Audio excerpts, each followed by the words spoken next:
Jesus Cristo é o Senhor no céu, na terra e debaixo da terra. Ele é santo. Antes de entrar en el tema, hermanos, es bueno hacer algunas aclaraciones en relación a este pasaje. Existe una cierta controversia porque la genealogía del Evangelio de Mateo es un poco diferente a la genealogía del Evangelio de Lucas. Cuando nosotros hicimos el estudio Conociendo el Jesús Verdadero, tratamos un poco el asunto. Yo sé que los hermanos que estuvieron en aquella época recuerdan. Son diferentes, ¿por qué? Porque nomás cuando Mateo escribe a un público diferente. Él escribe a judíos y resalta la genealogía de Jesús pasando por Abraham y pasando por David. Y la genealogía de Mateo es la genealogía donde se nos muestra la descendencia del padre legal de nuestro Señor Jesucristo, que es José. A diferencia, Lucas hace la genealogía mostrando las raíces de María. Entonces, por eso nos vamos a dar cuenta que la genealogía de Mateo llega a David y pasa por Salomón, pero la de Lucas llega a David y viene por Natán. Entonces, son dos genealogías diferentes, porque la de Mateo muestra la descendencia de nuestro Señor Jesús por José y la de Lucas muestra la descendencia de nuestro Señor Jesús por María. Entonces vamos a leerla Lucas, vamos a leerla toda y bueno, vamos a después a meditar los pasajes que vamos a considerar. Dice: Jesús mismo al comenzar su ministerio era como de 30 años, hijo según se creía de José, hijo de Eli. ¿Por qué no se pone el nombre de María ahí? Porque no se acostumbraba en las genealogías poner el nombre de la mujer, ¿no? Y como se dice ahí es según se creía, porque en realidad no era así. Todos sabemos que legalmente, aunque Jesús era hijo de José, el nacimiento de nuestro Señor fue de una obra del Espíritu Santo. Amén. Entonces, Lucas, aunque incluye a José, ciertamente nos está dando la genealogía de María. Y dice: hijo de Matat, hijo de Leví, hijo de Melqui, hijo de Hanna, hijo de José, hijo de Matías, hijo de Amós, hijo de Naún, hijo de Esli, hijo de Nagai, hijo de Mat, hijo de Matatías, hijo de Semeí, hijo de José, hijo de Judá, hijo de Joana, hijo de Reza, hijo de Zorobabel, hijo de Salatiel, hijo de Neri, hijo de Melqui, hijo de Ido, hijo de Cosán, hijo de Elmodán, hijo de Er, hijo de José, hijo de Eliezer, hijo de Jorín, hijo de Matat, hijo de Leví, hijo de Simeón, hijo de Jodá, hijo de José, hijo de Jonán, hijo de Eliaquim, hijo de Melao, hijo de Mainán, hijo de Matata, hijo de Natán, hijo de David, hijo de Isaí,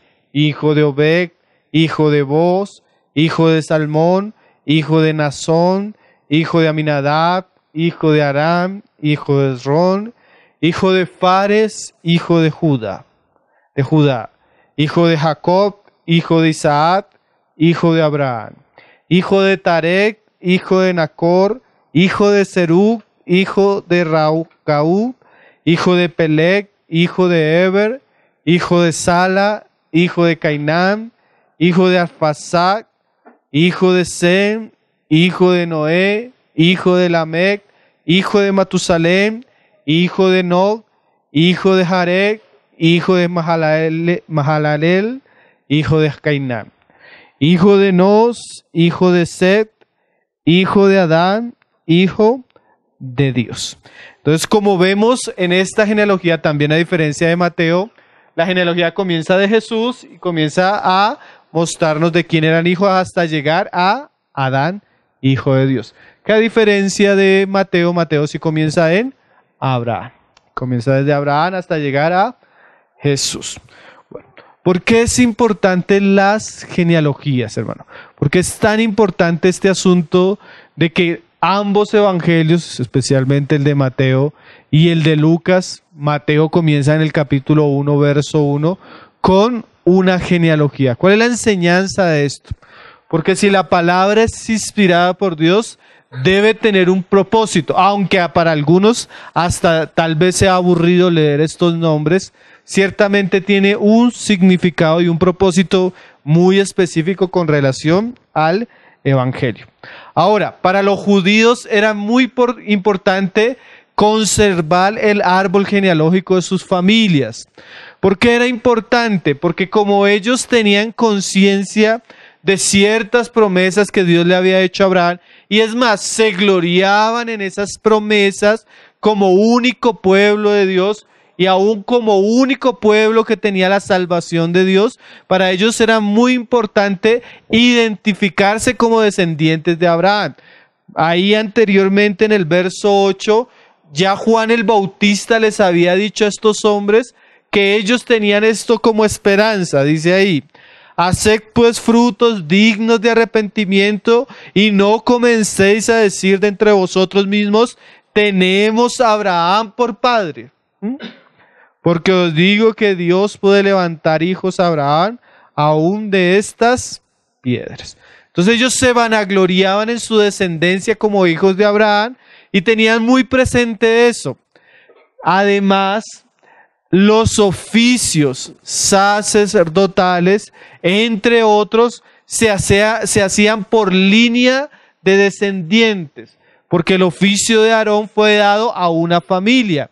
Entonces, por ejemplo, en la época de Esdras, cuando algunos sacerdotes no podían comprobar que eran de cierta descendencia, no eran incluidos en el sacerdocio. Si quieren, léanlo conmigo, hermanos. Ahí en Nehemías 7, verso 61, en la época de Nehemías, se encuentran ciertos sacerdotes que volvieron de Babilonia, y dice Nehemías 7:61, y estos son los que subieron de Tel Melá, de Tel Harsa, Kerub, Adón y Mer, los cuales no pudieron mostrar la casa de sus padres, ni su genealogía si eran de Israel. O sea, ellos volvieron, pero para poder ejercer el sacerdocio tenían que mostrar su genealogía, descendientes de qué familia era. Y mira lo que dice más adelante en el 64. Estos buscaron su registro de genealogías y no se halló, y fueron excluidos del sacerdocio. Entonces, para los judíos era muy importante tener registros de sus genealogías, porque como lo decíamos ahora, esto los ligaba a Abraham, pero no solo a Abraham, sino que muchos de ellos que venían de familias sacerdotales podían ejercer el servicio solo si comprobaban que eran descendientes. Ahora, este no es el caso porque Jesús no es hijo de Aarón. Pero es importante resaltar cuáles eran los objetivos principales de los evangelistas al incluir una genealogía tan detallada acerca de nuestro Señor Jesucristo. Entonces vamos a ver tres propósitos principales que son asuntos que hemos venido tratando, pero que son asuntos que en las Escrituras son muy enfáticos y que son asuntos que afirman nuestra fe en cosas que deben estar afirmadas.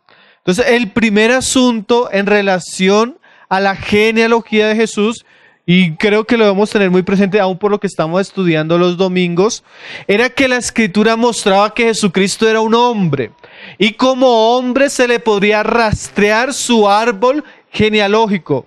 No era como decía el hereje Marción y los gnósticos, de que tal vez él había sido una apariencia o de tal vez había sido un ser espiritual que se había manifestado. La Escritura realza y afirma contundente y certeramente que nuestro Señor era un hombre, el Hijo del Hombre. Tanto que nos habla de su familia y sus descendientes. Para ver esto podemos ver algunos pasajes. Primera de Juan, capítulo 4, verso 2, que no debemos ignorar que Dios providencialmente sabía que el espíritu de error iba a atentar contra estos asuntos, y Él, en una providencia divina, nos deja registro en las escrituras de ciertos asuntos para que sepamos qué argumentos tener en contra del error, especialmente los errores que ya en la época de Juan comenzaban a circular y se fueron acrecentando con el tiempo. Mira lo que dice Juan: en esto conocemos el Espíritu de Dios. Todo espíritu que confiesa que Jesucristo ha venido en carne es de Dios. O sea que el Espíritu de Dios confiesa que Jesucristo ha venido en carne. Y no solo lo confiesa, su Espíritu toma la delicadeza de mover a Mateo para mostrarnos la genealogía de Jesús por su padre legal, y también el Espíritu mueve a Lucas para que en un trabajo arduo y diligente él examine e indague el árbol genealógico del Señor hasta Adán. Eso seguramente fue un trabajo arduo para Lucas, seguramente fue un trabajo arduo para Mateo, pero ese era el Espíritu de Dios guiando a estos hombres a confesar y a mostrarnos la encarnación de nuestro Señor Jesucristo como una doctrina fundamental. Amén. Mira lo que sigue diciendo: y todo espíritu que confiesa, que no confiesa que Jesucristo ha venido en carne, no es de Dios. Y este es el espíritu del anticristo. Entonces, todo espíritu que nos diga que Jesús no era hombre, sino que era una apariencia, que era un ángel, que era un ser espiritual que tomaba forma, ya sabemos que es que el espíritu del anticristo. Hay otros pasajes. Hebreos 2:14 dice, son pasajes que yo sé que los hermanos conocen, pero es muy bueno recordarlos en estos momentos. Dice: así que, por cuanto los hijos participaron de sangre y carne, Él también participó de lo mismo. Muy claro, ¿cierto? Así como los hombres participaron de carne y de sangre, Él también participó de lo mismo. Leíamos, creo que hace 8 días hablábamos sobre el misterio de la piedad. ¿Cuál era el misterio de la piedad? Dios fue manifestado ¿en qué? En carne. Ellos estaban claramente convencidos de que Jesús es hombre. Y enseñaron y proclamaron esto arduamente. Romanos 9, verso 4, dice que son israelitas, hablando de los judíos, de los cuales son la adopción, la gloria, el pacto, la promulgación de la ley, el culto y las promesas, de quienes son los patriarcas. Varios de la genealogía usted los puede reconocer como patriarcas, ¿no? Adán, Enoc, Noé, Abraham, Isaac, Jacob, David, y de los cuales, mira cómo dice Pablo, según la carne, ¿qué? Vino Cristo. Claro, el que vino según la carne, mira lo que dice Pablo, el cual es Dios sobre todas las cosas. ¿Quiere ponerle un versículo duro de masticar a un testigo de Jehová? Póngale ese versículo. Es Cristo, es el Mesías, pero ¿qué dice más la Escritura? El cual es Dios sobre todas las cosas. Entonces, en un primer objetivo claro y detallado, los autores del Nuevo Testamento, de los Evangelios, se toman la tarea, dirigidos por el Espíritu de Dios, para mostrarnos el árbol genealógico y la descendencia de nuestro Señor, para primeramente resaltar la humanidad de nuestro Señor Jesucristo. Según 1 Timoteo 2, verso 5 dice: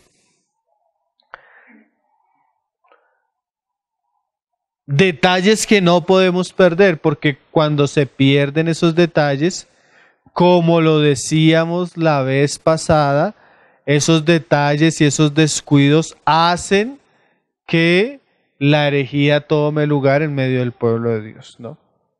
Dice, porque hay un solo Dios y un solo mediador entre Dios y los hombres. ¿Quién? Jesucristo, pero no quite la otra palabra. Jesucristo, hombre. Entonces lo que vamos a ver en los evangelios no es la manifestación de una apariencia, no es la manifestación de un ángel, ni de un ser espiritual, sino uno que se hizo, ¿qué? Semejante a nosotros. ¿Que participó de qué? De carne y de sangre.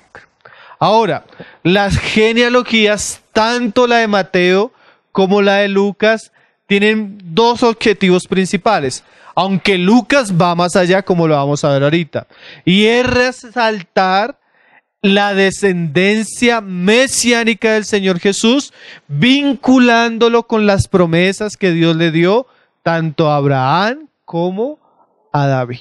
Entonces vamos a leer algunos pasajes que tienen que ver también con esto.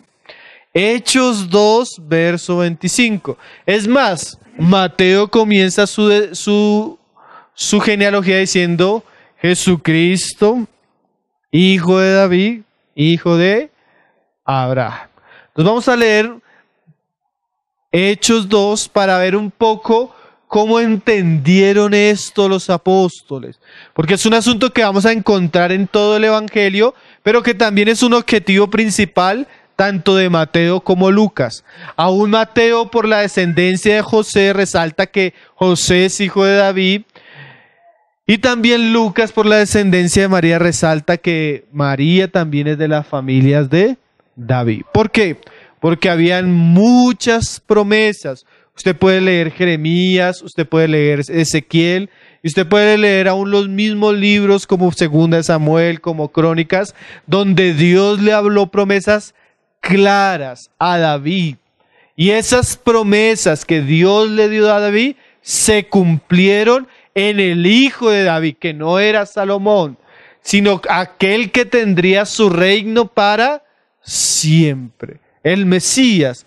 Entonces, el autor del Evangelio está interesado en que nosotros entendamos que Jesús, el que va a comenzar el ministerio, es el verdadero hijo de David, de la promesa. Entonces mira cómo lo dice Pedro a sus hermanos judíos en la predicación de Pentecostés, porque ellos piensan que están locos, y aún hoy en día los judíos piensan que los cristianos estamos locos, que somos mentirosos, que seguimos a un falso Mesías. Pero como decía un judío en estos días, no existe nada más judío para un judío que creer en Jesucristo. Cuenta uno que decía que cuando él nació, sus papás y sus abuelos le decían, nunca leas a Jesús, nunca creas en Jesús, porque Jesús odiaba a los judíos, Jesús persiguió a los judíos, los cristianos han matado a los judíos. Y este hombre, por curiosidad, porque entre más le decían no leas, no leas, no leas, comenzó a leer el libro supuestamente del Jesús perseguidor de los judíos. Cuando comenzó a leerlo, se sorprendió que ese Jesús que su abuelo judío le decía que odiaba a los judíos, era judío, que era hijo de Abraham, que era hijo de David, que nació en la ciudad de David, que iba a la sinagoga, y que un día en la sinagoga abrió las escrituras y dijo, estos pasajes se han cumplido en mí. Comienza a leer el Evangelio y comienza a quedar impactado de ver cómo sus abuelos lo habían engañado tantos años, ocultándole y blasfemando contra el que era Mesías de ellos. Entonces, mira cómo lo entendió Pedro y se lo habla a aquellos que le dieron muerte al Salvador. Mira lo que dice. Porque David dice de él. O sea que cuando David habló, no solo, mira lo interesante, no solo Dios le dijo cosas a David acerca de lo que Dios iba a hacer, de su hijo, sino como Pedro nos va a decir, David era profeta y cosas que David habló se iban a cumplir no en él, sino en su hijo, en el Mesías. Mira lo que decía David. Veía al Señor siempre delante de mí. Porque está a mi diestra, no seré conmovido. Por lo cual mi corazón se alegró y se gozó mi lengua, y aún mi carne descansará en esperanza.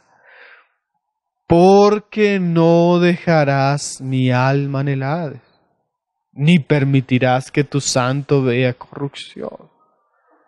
¿Qué está diciendo David? David comenzó a hablar de la resurrección. No iba a quedar en el Seol. Su carne no se iba a corromper. Y dice, me hiciste conocer los caminos de la vida.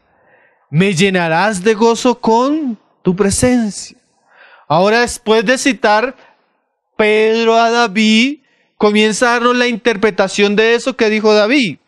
Varones hermanos, se os puede decir libremente del patriarca David que murió y fue sepultado, y su sepulcro está con nosotros hasta el día de hoy.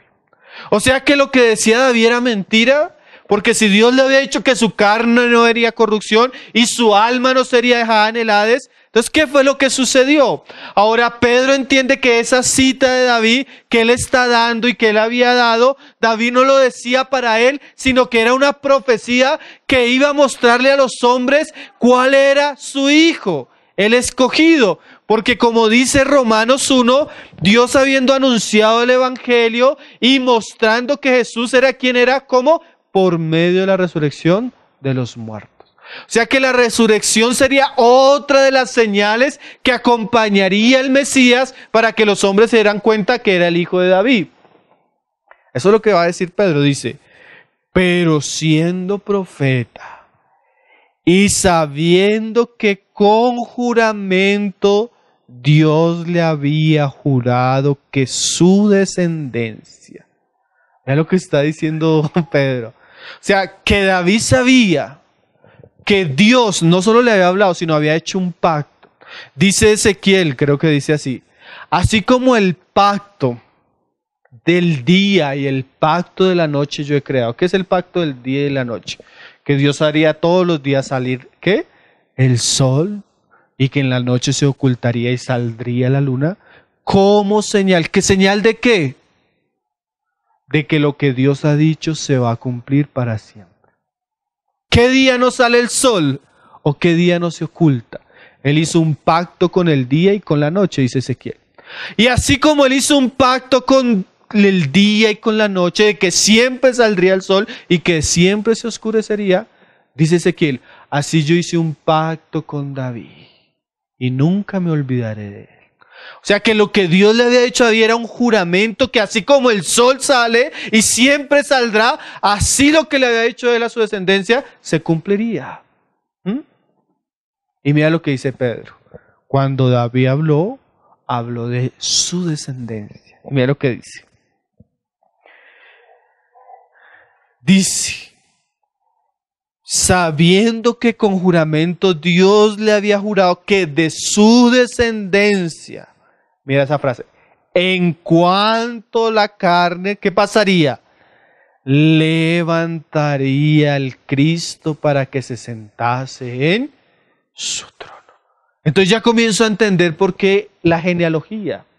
Porque cuando ellos ven que este Jesús es el Cristo, de una vez Mateo y Lucas comienzan a ligar al Cristo con su descendencia y comienzan a mostrar a los judíos y a los gentiles, porque Mateo escribe a los gentiles, pero Mateo a los judíos y Lucas a los gentiles comienzan a mostrarles que la promesa que Dios le había hecho a David ya tenía heredero. Era este en la carne que venía de la descendencia de David. Mira lo que dice. Para que se sentase en su trono. Viéndolo antes, mira cómo dice, habló de la resurrección de Cristo, que su alma no fue dejada en el Hades, ni su carne vio ¿qué? corrupción. A este Jesús, el Hijo de David, el heredero de los pactos y la promesa que hizo Dios, resucitó Dios, de lo cual todos nosotros somos testigos. Así que exaltado por la diestra de Dios y habiendo recibido la promesa del Espíritu Santo, ha derramado esto que vosotros veis y oís, porque David no subió a los cielos. Pero él mismo dice, otra profecía de David, dijo el Señor, ¿a quién? A mi Señor. O sea que David confiesa que su hijo, como dice Jesús también en los evangelios, David le llamaba Señor a su hijo. Y que el Señor le iba a decir al Señor que, siéntate a mi diestra, hasta que ponga a tus enemigos por estrado de tus pies. Sepa pues ciertísimamente toda la casa de Israel, que a este Jesús que vosotros crucificasteis, Dios le ha hecho Señor y Cristo. ¿Usted se puede imaginar la magnitud de este mensaje, hermanos? Sepa toda la casa de Israel que las promesas y el pacto de Dios para David se cumplió en ese a quien vosotros crucificaron, y ahora Dios le ha resucitado y le ha hecho Señor y Cristo. Inmediatamente dice la Escritura que se compungieron los corazones. Se dieron cuenta que el santo, que el escogido, que el Hijo de David fue a quien le habían dado muerte. Rechazaron al Mesías, le crucificaron. Pero Dios le resucitó, porque esa era parte también de la ¿qué? De las evidencias de las promesas que Dios le había hecho a David. Entonces estos hombres tenían toda la certeza de que el Mesías de Israel ya había llegado, y era Jesús. Y esa era la predicación de ellos. Por eso el Evangelio enfatiza en la genealogía de Jesús, primeramente como hijo de David. Pablo lo dice ahí en Romanos 1, verso 1. Esta es la predicación de ellos. Siempre que Pablo se encuentra con los judíos, siempre que Esteban está hablando, siempre que Pedro está hablando, le está diciendo al pueblo de Israel, el Hijo de David llegó. Jesús, este es el Hijo de David, el Mesías, el que hablaban los profetas. Mira cómo Pablo comienza su evangelio, el evangelio de Dios, ahí en Romanos 1:1, la epístola de Pablo a los romanos. Dice, Pablo, siervo de Jesucristo, llamado a ser apóstol, apartado para el evangelio de Dios. Mira cómo Pablo habla de ese evangelio, que él había prometido antes por sus profetas en las santas escrituras, acerca de su Hijo, nuestro Señor Jesucristo. Y mira esta frase, que era del linaje de David según la carne. Entonces la genealogía liga a Jesús en la carne como descendiente de David. Ahora, eso podría traer gloria a Israel, el rey ha nacido. Pero las promesas y el pacto todavía por genealogía vuelven más atrás, vuelven a Abraham. Entonces vamos a leer algunos pasajes de este asunto también. Pablo en su disertación, con los Gálatas, pero también leamos a Pedro ahí en Hechos 3. Hechos 3, verso 25, Pedro exhortando también a los judíos, vuelve a las promesas de Dios en Abraham.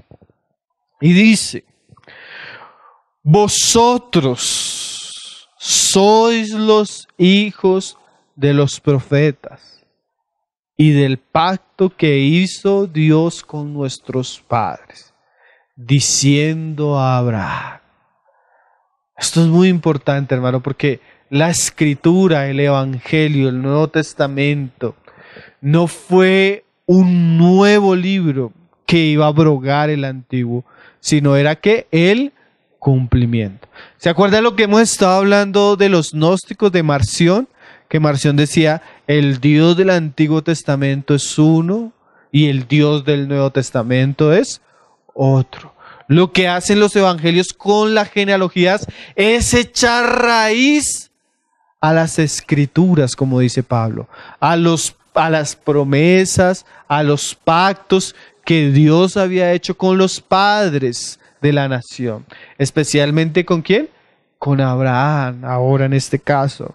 Y dice, y del pacto que hizo con nuestros padres, diciendo a Abraham, en tu simiente serán benditas todas las familias de la tierra.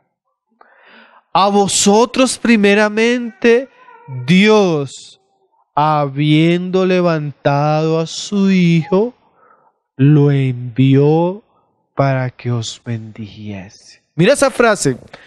Dios le hizo una promesa a Abraham. ¿Cuál es la promesa a Abraham? En su simiente serían ¿qué? Benditas todas las naciones de la tierra. Ahora Él nos ha enviado a su Hijo ¿para qué? Para que en Él seamos ¿qué? Benditos. Y mira que esto que dice Pedro, Pablo lo amplía en la epístola a los Gálatas, dando a entender lo que verdaderamente quería decir Dios cuando les decía a ellos que ellos serían benditos y su simiente sería bendita. Porque ellos decían, somos hijos de Abraham, en Abraham somos benditos. Pero la simiente a la que se refería a Abraham, Dios a Abraham, no era la nación como tal. Porque Pablo nos dice más adelante que, y aún Juan el Bautista ya lo decía, no digas que yo soy hijo de Abraham, porque Dios puede levantar aún de estas piedras hijos de Abraham. Y Pablo nos dice más adelante que no son descendientes los de Abraham, los que son en la carne. Entonces, ¿cuál era la descendencia? Ahora Pablo en Gálatas nos va a explicar el asunto. Mira cómo lo dice ahí. Gálatas 3, verso 8. Dice, y la Escritura, previendo que Dios había de justificar, uy, mire el asunto, por la fe a los gentiles. ¿Qué es lo interesante acá? Que la justificación de Dios no está ligada a una nación como tal, especialmente Israel, porque ellos decían, nosotros somos hijos de Abraham. Pero ahora dice la Escritura que la descendencia fue ligada ¿a quiénes? A todas las naciones. Y miren cómo lo dice. En el 8, previendo que Dios había de justificar por la fe a los gentiles, dio de antemano. ¿Por qué de antemano? Porque la discusión viene siendo por las obras de la ley. Y antes de Moisés y antes de la ley fue Abraham. Y antes de la ley fueron las promesas. O sea, es que las promesas que son por la fe no están ligadas a los que guardan la ley, sino como fue antes, como Pablo viene diciendo en Gálatas, está abierta a todos, a los gentiles, dice ahí Pablo. Y dice, diciendo, dio de antemano la buena nueva a Abraham, diciendo, en ti serán benditas todas las naciones. Y más adelante en el 16 lo explica. Ahora bien, a Abraham fueron hechas ¿qué? Las promesas y a su simiente. Y mira lo que dice Pablo. No dice a las simientes, como si hablase de muchos, sino como de uno, y a tu simiente. ¿Y cuál es esa simiente? La cual es Cristo. O sea que Dios, la promesa que le había dado a Abraham, no se recibe a la nación, sino se recibe ¿en quién? En el descendiente, en la simiente. ¿Y quién es el descendiente de Abraham? En el cual son benditas todas las naciones de la tierra. No es la nación de Israel, es el Mesías prometido. ¿Sí lo está entendiendo, hermano? O sea que las promesas del pacto de Dios para Abraham estaban ligadas, así como las promesas con David, en uno de sus descendientes. Y tanto la Escritura nos dice que el hijo de David como el hijo de Abraham es Jesucristo. Muy importante, ¿no? Mira cómo lo dice Hebreos 2, verso 16. Hablando de la descendencia de Abraham. Porque ciertamente no socorrió a los ángeles, sino que socorrió a la descendencia de Abraham, en la simiente que es Cristo. Entonces, hemos dicho, primero, la importancia de las genealogías, mostrar la humanidad de Cristo, ligando esa humanidad a los pactos y a las promesas que Dios había hecho desde la antigüedad, principalmente a David y a Abraham, que son puntos claves del desarrollo del trabajo de Dios a través de la historia. Ahora, a diferencia de la genealogía de Mateo, la de Lucas es interesante porque ella va hasta Adán. Mateo queda hasta Abraham, porque Mateo está dirigiéndose a judíos, y ellos como judíos siempre tenían referencia a Abraham y a David. Ahora, Lucas realza en su evangelio el asunto de los gentiles, y ahora va a ligar la humanidad y la descendencia de nuestro Señor Jesús hasta Adán. Vamos a leerlo ahí cómo comienza, o mejor dicho, cómo termina. Lucas 3. Si usted puede leer de atrás para adelante, mira cómo termina Lucas en el verso 38. Hijo de Enos, hijo de Set, hijo de Adán, hijo de Dios. Entonces la descendencia o la genealogía de Lucas nos lleva hasta Adán. Ahora, ¿por qué es tan importante esto?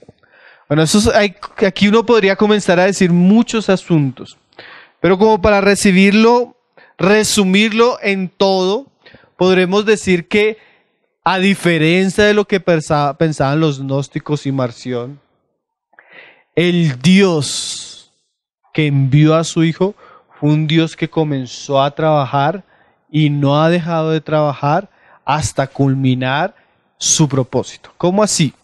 Cuando la Escritura dice hijo de Adán, o nos muestra que Adán, como hijo de Dios, fue el padre de Jesús, comienza a ligarnos el Evangelio a todas las Escrituras desde el principio, cosa que con el tiempo perdieron las sectas gnósticas. ¿Se acuerdan que hemos estado tratando de eso? ¿Qué quiere decir eso, hermano? Si usted cree en Jesús, para usted poder creer en Jesús, usted tiene que creer en el libro de Génesis.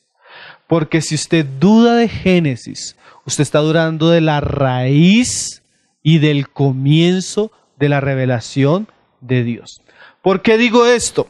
Porque hay teología liberal que ha causado un gran daño al cristianismo desde los seminarios, diciendo que las historias como la historia de Abraham, como la historia de Noé, son fantasías o fábulas judías, que simplemente Moisés escribió eso como para alegorizarnos cómo fue la creación, pero que no podemos comprobar que la creación fue como lo dice Génesis. Y entonces la verdad del Evangelio es una verdad que tiene eslabones intrínsecos, piezas claves. Entonces, si usted quita a Adán y a Eva como historias reales y verídicas, usted no puede comprobar que el hombre pecó o que se rebeló. ¿Sí me hago entender? Entonces, si no pecó, porque no sabemos si existieron o no existieron, si es una fábula judía, entonces ¿dónde comienza el problema del hombre con el pecado? ¿Y dónde comienzan las promesas de Dios hacia la salvación? ¿Me está entendiendo? Entonces, esa teología que vuelve a personajes históricos, fábulas, es una teología herética y falsa, porque el mismo Jesús dijo, así los creó Dios en el principio, varón y hembra los creó, mostrando que Él creía que lo que Moisés había dicho era literal e histórico, mostrando que el Dios que lo enviaba a Él fue el mismo que creó a Adán y Eva. ¿Lo está entendiendo? Entonces, cuando Lucas liga la genealogía de Jesús a Adán, la liga desde el principio, mostrándonos que Dios es el Dios de la creación, pero a pesar también de la caída del hombre, como lo decía nuestro hermano Ireneo de León, Dios tenía un propósito sumamente cristocéntrico. Dios no nos sorprendió la caída, sino que Él, a pesar de la caída de los hombres, iba a preparar el camino de los hombres para que se manifestara el Mesías. Entonces, además o aparte de la idea platónica de que Dios había creado la creación, pero que la había abandonado, tenemos un Dios que no solo crea al hombre, sino a pesar de que el hombre se ha rebelado con él, comienza acompañándolo, trabajando familia por familia, descendencia por descendencia, hijo por hijo, preparando el camino para que su Hijo el Salvador se manifestare. Entonces es muy importante que Lucas, aunque comienza a narrar la vida de Jesús, nos liga la historia de Jesús con el principio. En el principio creó Dios los cielos y la tierra. Y al sexto día creó a Adán y le creó una ayuda a Adán. Pero ellos se rebelaron. Pero aún así Dios sigue con su promesa y su trabajo. ¿Sí es lo importante de la genealogía, hermano? Nos liga el Nuevo Testamento, los evangelios, comenzando a echar raíces en ¿dónde? Como dice Pablo, en las Escrituras. Y nosotros no debemos perder nunca de vista eso, porque nunca vamos a entender quién es Jesús, ni lo que vino a ser Jesús, si no entendemos las promesas que Dios había dicho por los profetas en las Escrituras acerca de Jesús. Amén. Es muy importante también en esto la genealogía de Lucas, a diferencia de la de Mateo. Ahora, si usted comienza a leer el segundo nombre después, vamos a leerlo al revés. Hijo de Adán, y después dice hijo de ¿quién? Set. ¿Quién es Set? ¿Se acuerda de la historia de Set? El sustituto. Porque es posible, es muy posible, que cuando Dios le hace la promesa a la mujer y le dice, en tu simiente, pondré enemistad entre tu simiente y la simiente de la serpiente, y la una le herirá la cabeza y la otra te herirá el cañar. Es muy posible porque cuando Dios le está hablando a Adán y a Eva, recuerden que hay otro testigo que está ahí. ¿Quién es? La serpiente. ¿Se acuerdan que en ese pasaje Dios también le habla a la serpiente? Maldita serás y te arrastrarás y el polvo comerás. Es muy posible que Satanás en su astucia, sabiendo que de la descendencia de la mujer vendría el que le aplastaría la cabeza a su descendencia, propició y creó un odio profundo en Caín contra su hermano Abel. Porque si él entendió, porque Satanás de alguna manera comenzó a pensar, la profecía dice que la descendencia de la mujer va a pisotear mi descendencia. Hay que matar la descendencia de la mujer. Entonces seguramente la situación de Abel y Caín fue un instrumento para matar la descendencia. Y entonces, ¿qué hace Dios? ¿Pone un qué? Un sustituto. Porque Dios, aunque los hermanos se mataron, Caín, Abel, el trabajo de Dios continúa, hermano. Porque Dios va a trabajar y va a comenzar a levantar una descendencia de la cual va a salir una nación, a la cual le va a dar un pacto, una gloria, unas promesas, y de la cual vendría un Salvador. Entonces la muerte de Abel no fue el fin. Dios levantó a uno, el sustituto. Sí. Entonces comenzamos a ver Dios trabajando en la historia. ¿Sí? Hermano, hay libros que uno a veces dice, pero ¿por qué tantos nombres, tantas genealogías? Siempre Dios queriendo guardar la raíz del árbol, para que cuando saliera el fruto, la simiente, pudiéramos entender quién era. Amén. Más adelante vuelve a aparecer. Después de Set viene ¿quién? ¿Hijo de quién? De Enos. ¿Y saben qué dice Génesis 4:26? Que cuando nació Enos, los hombres comenzaron a invocar el nombre de Jehová. Entonces, ¿qué quiere decir eso? Aún alguna tradición dice que Enos fue el que comenzó a invocar primero el nombre del Señor.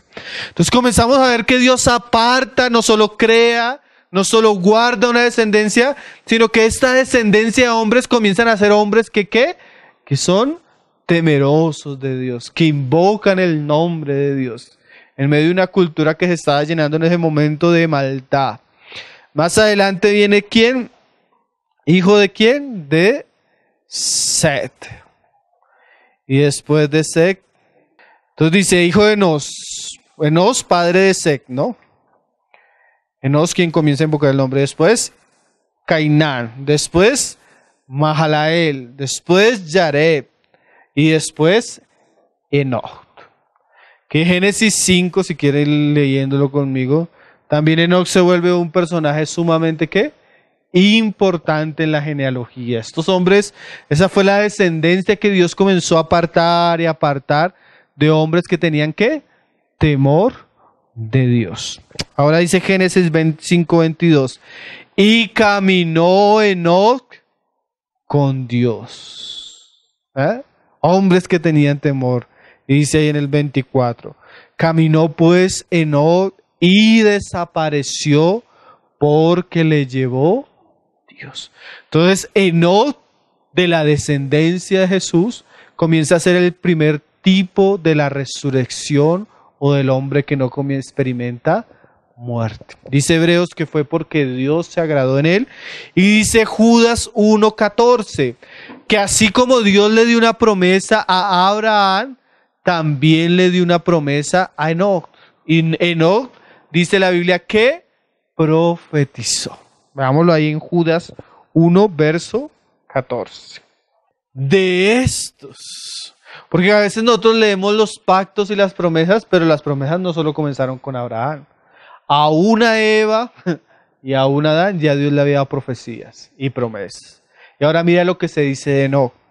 De estos también profetizó Enoch, séptimo desde Adán, diciendo: He aquí, vino el Señor con sus santas decenas de millares. O sea que este Enoch, que fue profeta de Dios, que fue traspasado por Dios, comenzó a tener una visión. Mira desde el tiempo que comenzó a ver esto, vio una visión de la segunda venida de nuestro Señor Jesucristo. ¿Sí? Porque así Él describe su segunda venida, que cuando Él venga, vendrá ¿con quién? Con multitudes de ángeles. ¿Y a qué va a venir? Y ya Enoch, séptimo de Adán, 3000 y algo de años antes de Cristo, comienza a anunciarnos la segunda venida del Señor Jesús. Dice: de estos también profetizó Enoch, séptimo desde Adán. Aquí viene el Señor con sus santas decenas de millares, para hacer juicio contra todos y dejar convictos a todos los impíos de todas sus obras impías que han hecho impíamente, y de todas las cosas duras que los pecadores impíos han hablado. Entonces comenzamos a ver promesas desde Adán, promesas por Enoch, promesas más adelante con otro, con Noé, cómo Dios guarda a Noé, cómo Dios condena a la generación de Noé. Y todos estos que son asuntos históricos del trabajo de Dios con los hombres. También cuando hablamos de evidencia bíblica, una vez hay gente, cristianos, que hablan así: yo puedo creer en Jesús, pero yo no puedo creer lo del diluvio. Entonces, como comenzamos a decir, usted comienza a quitarle la raíz al árbol. Y la Biblia comienza a mostrarnos que todos estos hechos que sucedieron, como ejemplo también para nosotros. Mira cómo dice Hebreos, hablando de estos hombres. Dice Hebreos 11, verso 7. También habiendo hablado de Enoch, pasa Noé, y mira lo que dice. Por la fe Noé, cuando fue advertido por Dios acerca de cosas que ni aún se veían, con temor que preparó el arca en que se salvase, en que su casa se salvase, y por esa fe condenó al mundo y fue hecho heredero de la justicia que viene por la fe. Entonces, así como los padres de Noé habían invocado el nombre del Señor, así como Enoc había caminado con Dios, ahora la Escritura nos dice que Noé también fue un hombre ¿de qué? De fe. Y por medio de esa fe preparó el arca en un tiempo donde no había llovido y salvó su casa y condenó su generación. Porque eran hombres ¿de qué? De fe. Pero ¿por qué resaltamos esto cuando estamos hablando de la genealogía? Porque comenzamos a ver el trabajo de Dios con los hombres. Desde Adán, con Enoc, con Noé, y claramente pasamos de Noé a Abraham. Y mira lo que nos dice las Escrituras, ahí en Hechos, bueno, podemos verlo ahí en Hebreos también 11, en el siguiente, dice ahora, por la fe Abraham siendo llamado obedeció para salir a un lugar donde había de recibir como herencia, y salió sin saber a dónde iba.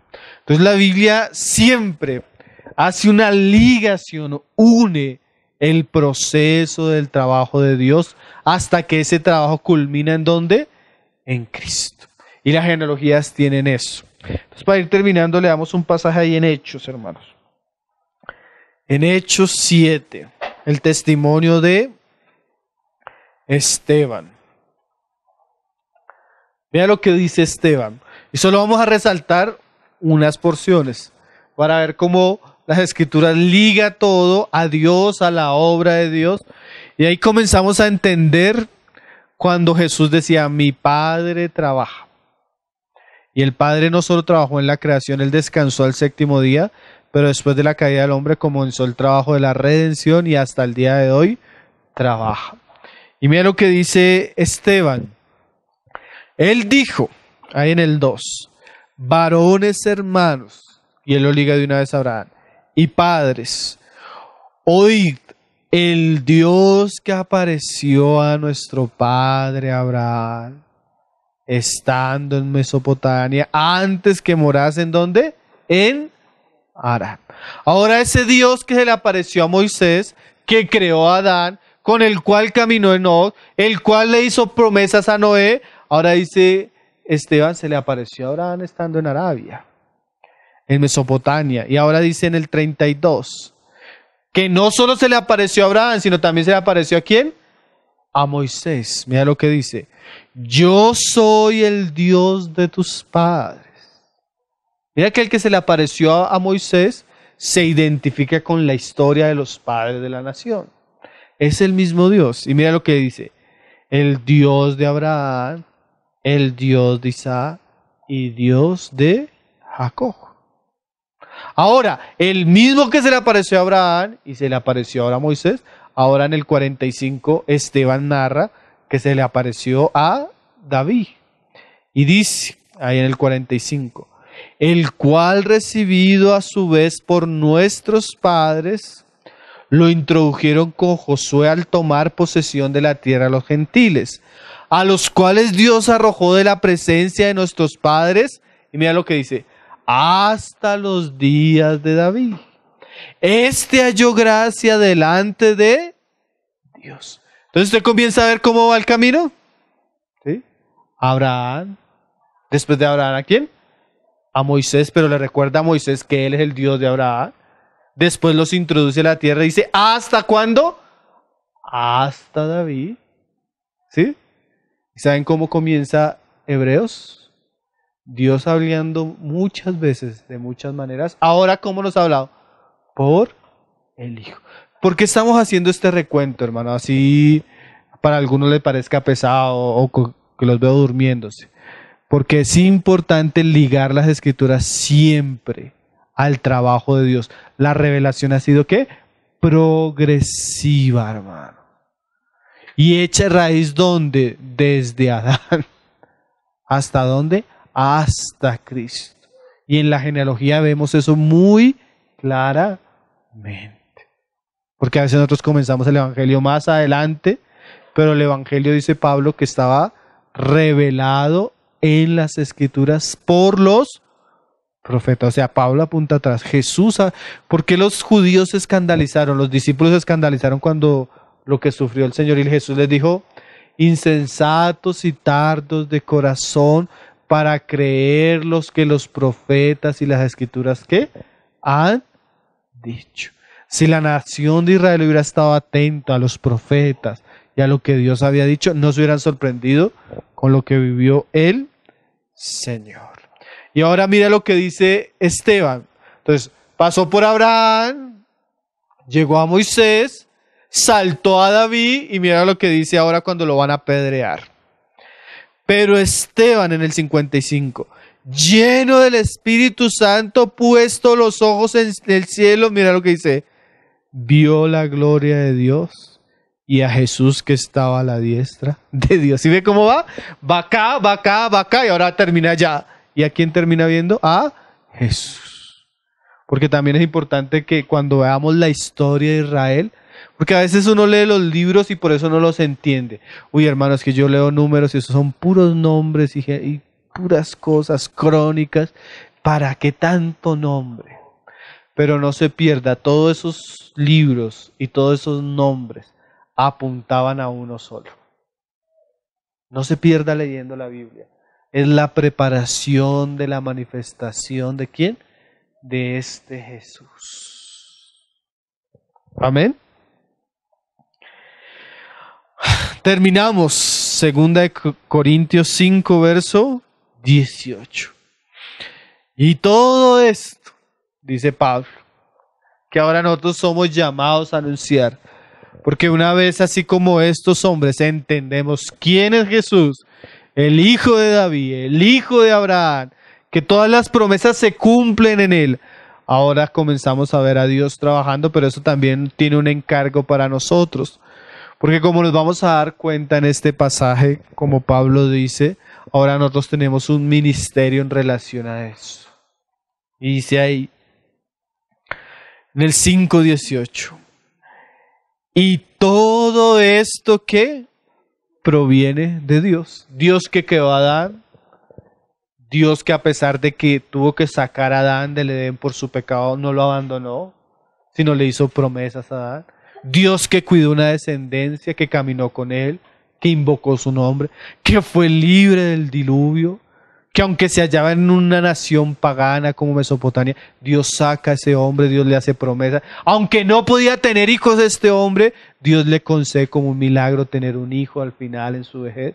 Guarda a este hijo, de este hijo salen dos descendientes que pelean entre sí, uno que ama a Dios, otro que aborrece a Dios. Dios escoge al que le ama, y de este comienza a sacar unos 12 tribus, de esas tribus forma una nación. Aunque esa nación pasó por Egipto y otras cosas más, Dios levantó un rey de esa nación y comienza a hacer toda una serie de promesas para manifestar al Salvador. Todo esto, ¿quién lo hizo? Proviene de Dios. Esa es otra de las grandes evidencias cuando nosotros hablamos de la Biblia. Como tantos autores en diferentes épocas, con diferentes contextos, escriben un libro tan diferente cada uno de ellos, y todo el libro mantiene una unidad y un mensaje central. Eso no sucede en ningún libro de historia. Decía un hermano, siente a 20 personas, póngales a hablar de la vida, de la muerte, y póngales a escribir de eso. A ver, y coja todos los libros que ellos escribieron y compáralos a ver en qué combinan todo lo que ellos escribieron. Usted va a como revolver una sopa de que no tiene ni comienzo ni fin.